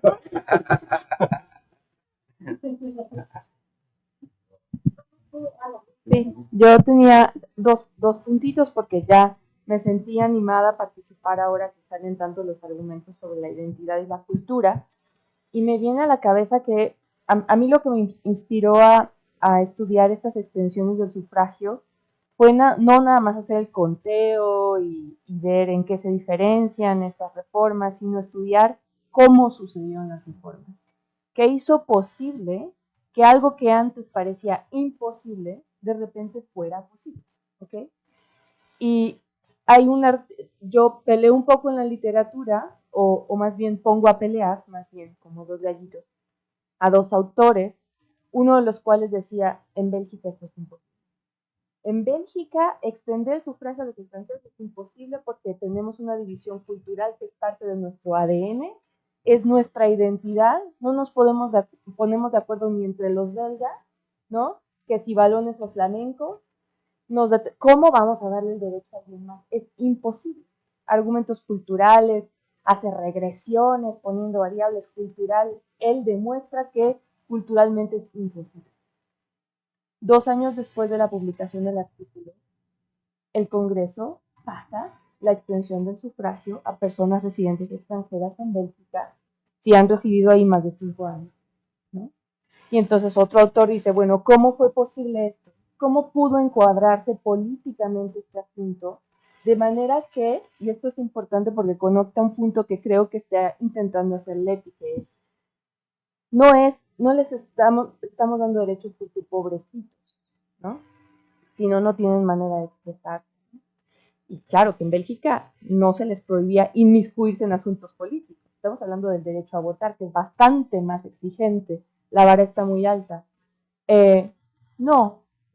Hay los argumentos que permitieron esta coalición entre partidos que pasó por poquitos votos esta reforma, que era además calificada y todo eso, eran argumentos que hacían referencia a la salud de la democracia belga, ¿ok?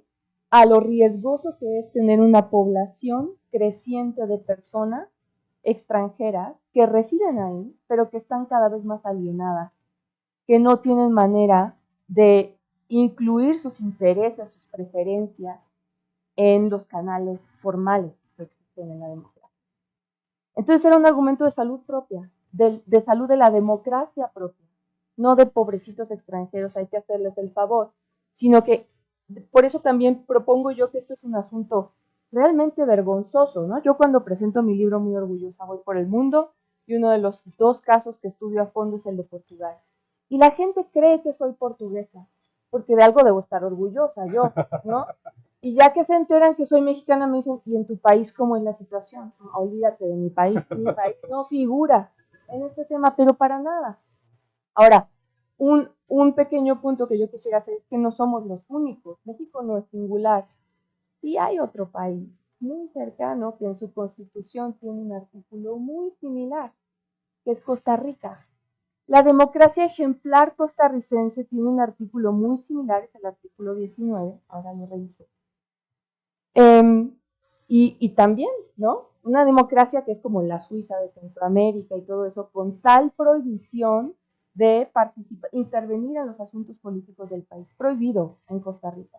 Entonces, mi argumento no es que México sea el único, desgraciadamente hay otros, sí hay otros, pero en México la distancia es la mayor entre esa prohibición y todas las diferencias, todas las anclas que hay en muchos artículos de la Constitución, de otras regulaciones secundarias, y además las diferencias, los matices que se hacen que impiden la participación plena de personas naturalizadas, dobles nacionales, binacionales, ¿no? Y esa es el ancla. Costa Rica no tiene tantas diferenciaciones como México. México explota esa ancla en el artículo 33 para valerse de ella y estar diferenciando y discriminando los derechos ciudadanos de muchas personas que por elección o no, porque algunos son binacionales ni siquiera por elección, ¿no? Muchos niños que han migrado con sus familias tampoco eligieron, ¿no? Y tienen pertenencias múltiples. Y esa es la urgencia y también el optimismo moderado que yo tengo respecto a este tema. Rápido para abonar en lo que está diciendo. Qué bueno que hay optimistas, yo sigo siendo medio cínico al respecto. Pero, por ejemplo, Daniela Gleiser, que no pudo venir, y yo trabajamos un rato haciendo una base de datos justamente en las leyes federales, era tanto que solo podíamos ser federales, de cómo se iban diferenciando quién sí podía ser titular de tal institución, quién podía hacer tal cosa, etcétera, entre mexicanos de verdad, es decir, mexicanos mononacionales por nacimiento, luego mexicanos por nacimiento pero con doble nacionalidad, luego naturalizados, etcétera, y al final extranjeros. A raíz de eso, yo me puse a investigar un poco todas las repercusiones de esa, digamos, de esa idea para abonar a lo que tú decías de que nos hacen mal, lo que pensar así, y llega a ser cómico. Por ahí en Tabasco, lo guardé, no lo puedo encontrar ahorita, pero había un cartel, por ejemplo, donde se solicitaban choferes para lo que sería el Metrobús. No, pero del sistema de transporte público de Villahermosa, o sea, los minibuses, básicamente. Y decía literalmente, primer requisito, mexicano por nacimiento sin otra nacionalidad. ¿Por qué? Porque probablemente un inmigrante va a chocar, ¿no? Es evidente. También un naturalizado, por supuesto, y un doble nacional pues, también. Entonces, para hacer... Y es muy fácil, por ejemplo, dirían, bueno, ¿quién se va a meter a ver si alguien realmente es naturalizado? Es que es muy fácil. Los requisitos para, simplemente pides el acta de nacimiento y automáticamente quitas a todos los naturalizados, por ejemplo, y a todos los migrantes. Aunque tengan situación legal en el país, automáticamente queda fuera. Entonces sí existe, digamos, esa forma de pensar que además se transmina hacia abajo, hacia las cosas más absurdas como manejar. Perdón. Adelante. Muchísimas gracias, Pablo. Sí. Nada más les digo, yo ya me animé más con lo que dijo Luis, por una razón. Cuando yo estaba con mi tesis de doctorado sobre derechos políticos de mexicanos en el extranjero, la que fue mi asesora me dijo, eso nunca va a pasar en México. Olvídalo. O sea, ¿qué tema? Qué bueno que lo haga, ¿no? Y te acompaño y me ayudó y por supuesto que le agradezco mucho, pero el comentario a mí me dejó helada porque sí me dijo, la inocencia, ¿no? De uno. El voto de los mexicanos del extranjero, jamás. El que se fue de aquí, pues ya perdió su condición de.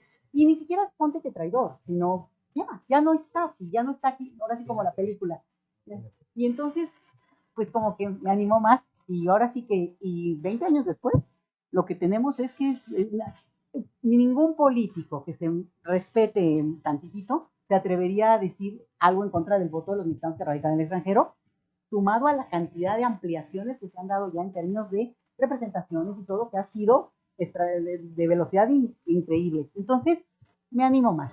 Yo creo que el hecho de que haya logrado romper esa barrera de un perfil de presidente como López Obrador, incluso, ¿no? Que podría ser, y que se haya puesto en el debate, y de que se haya hecho una iniciativa de ley, que se haya incluso metido la mano ahí, y que haya llegado al pleno y no se presentó, pero por razones más de estas de equilibrio político, que sabrá Dios cómo se definen ahí adentro, no implica que no puede decirse, quedó ahí, está pendiente. Entonces, y pendiente no quiere decir que necesariamente para esta legislatura, porque también estas son cosas que no entiendo bien de los tiempos legales, políticos, pero sí pensando en que nos queda un buen reto, una buena posibilidad de que todo lo que se ha estudiado es cuando uno dice, pues podría haber, o tendría que ser, o nos lo propusiéramos como una meta a lograr que se derogara el 33. Yo comparto, de verdad, comparto absolutamente esto. Lo único que yo quería señalar es que a la hora de la votación, a la hora de la decisión política, no solo tienen que ver estas cuestiones, sino de que ese artículo apela a fibras íntimas en el territorio de la cultura, de cómo nos contamos que somos los mexicanos. Entonces, hay un territorio en donde la racionalidad política aparece de alguna manera tensionada con una cuestión mucho más profunda, sea el partido político que sea. Es lo que yo señalo. Y si ellos no son conscientes de esto, va a ganar el terreno de la emoción, ¿sí? Del sentimiento, más que de la racionalidad. Algo me repito. Pero lamentablemente está muy padre esto, que yo me tengo que ir al embotellamiento. Y voy a aprovechar, digo, que tú vas para pedirle a Esther, que está allá, es 1 minuto con 17 segundos, este pequeño video que es uno de muchos, pero nada más para que oigan, porque bueno. No, gracias.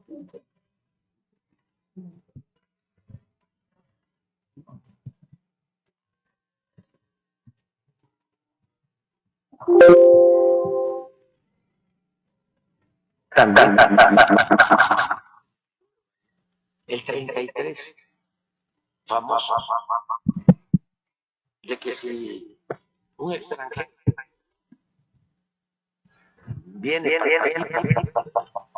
de cuestiones públicas, políticas, declara algo, se le aplica el 33, se le expulsa del país. Eso no solo quedó en la Constitución del 17, venía desde antes de declarar extranjeros perniciosos. Ahora,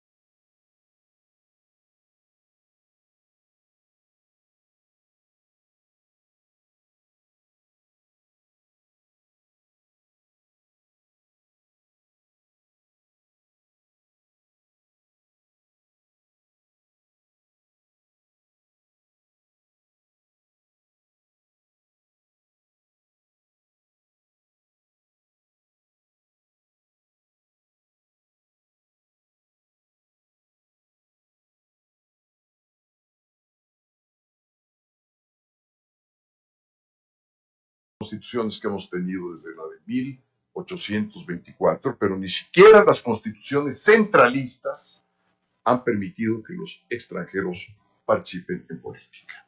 Yo espero que no, y haré todo lo posible porque no se sumen el número de votos requeridos. eso lo vamos a quitar.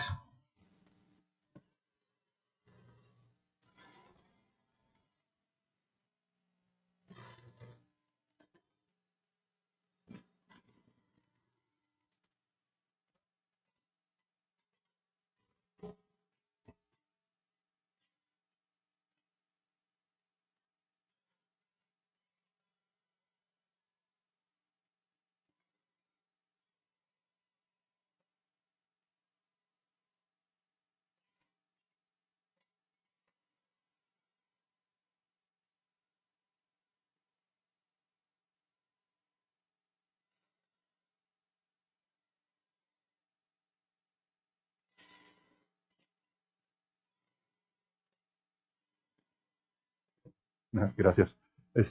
Da derechos a los habitantes en general y además incluye por ahí, da a entender que los también deberían tener derechos políticos y demás, pero bueno. Entonces, sí se puede, pero básicamente desde abajo y a niveles locales. Yo creo que va a empezar. Hace ahorita el Congreso Local de Aguascalientes, por ejemplo, acaba de eliminar para los puestos estatales la exigencia de ser mexicano por nacimiento, habiendo naturalizados y demás. Entonces, yo creo que va a ser así en todo caso y va a llegar. Uh-huh. Nosotros somos los de abajo, pues, ¿no? Como Mariano Sola, ok. Va.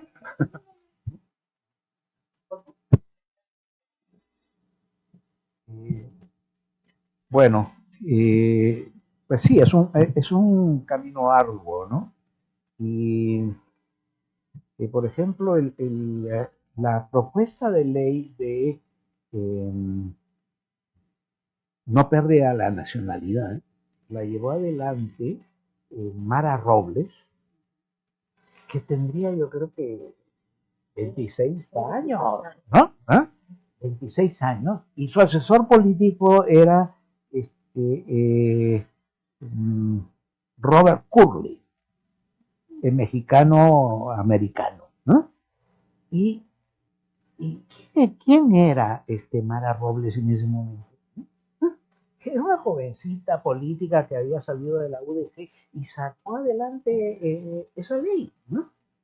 Entonces, no se necesita tampoco el que sea el senador fulano, ¿no? Aunque vemos pues que hay unas reticencias increíbles a no moverle una coma, ¿no? al asunto, ¿no? Aunque es parte también del antagonismo político que hoy, donde ahí estamos, que no le vas a dar esta baza, ¿no? Yo sí sería más optimista si desagregamos este tipo de nacionalismo constitucional, es decir, que es un nacionalismo, es un tipo de nacionalismo xenofóbico que está en la Constitución, y eso no es posible. Es decir, la xenofobia existe en todos lados, ¿no? Pero tú no lo puedes tener en la Constitución.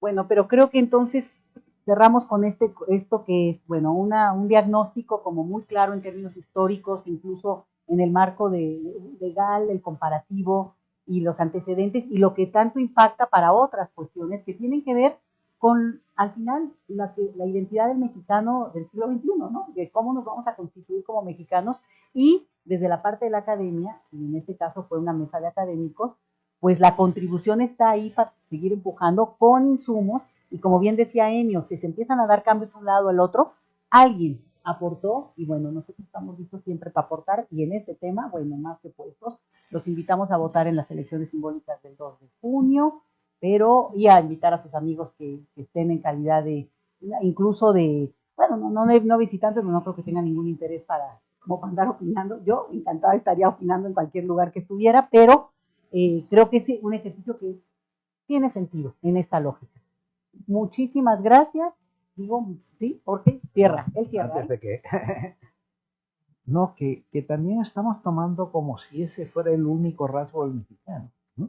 No, el mexicano es profundamente acogedor, profundamente integrador, ¿no? O sea, yo soy naturalizado, llevo 40 años viviendo en este país y me siento profundamente agradecido, ¿no? Entonces, ¿por qué? Por todos ustedes, ¿no? Entonces también ese otro rasgo es lo que somos, ¿no? Entonces, pues bueno, lo que es pernicioso, pues hay que tratar de derogar. Muchas gracias.